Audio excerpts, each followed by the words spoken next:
Bonsoir et bienvenue à tous. Depuis que Bernard Arnault, alias l'homme le plus riche de France, est entré au capital du groupe Carrefour en 2007, le samedi est un jour particulier de la semaine pour les personnes de la plus grande chaîne d'hypermarchés en France. C'est en effet la journée où les employés peuvent croiser dans les couloirs Bernard Arnault. Chaque année, à l'approche des fêtes de la Toussaint, le patron de LVMH file dans le nord-ouest, direction Roubaix, pour rendre hommage à la ville qu'il a vue naître, à l'opposé des grands patrons de l'industrie qui s'exilent en terre étrangère. Bernard Arnault aime se reposer dans son domicile en briques rouges et en toute tranquillité. Une maison sans charme particulier, mais que l'homme d'affaires ne souhaite pas vendre. La maison représente beaucoup pour Bernard Arnault. Il faut dire que le jeune homme a vécu au domicile de ses grands-parents maternels de l'âge de 10 ans jusqu'à son entrée à l'Institut Polytechnique. Entre ses voyages effectués aux quatre coins du monde, l'amateur d'art trouve également le temps de satisfaire à sa passion pour la photographie. L'homme le plus riche de France, qui possède une très belle collection de Picasso, John Dubuffet ou encore Marc Rothko, propose à ses proches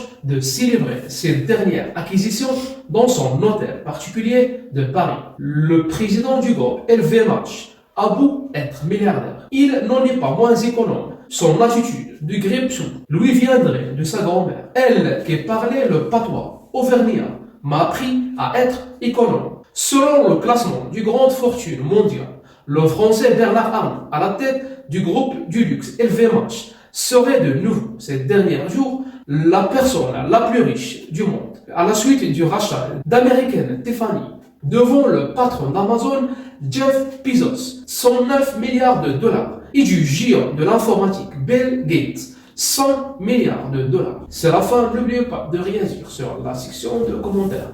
Et n'oubliez pas d'activer la notification pour ne rater aucun de prochains rendez-vous. À très bientôt.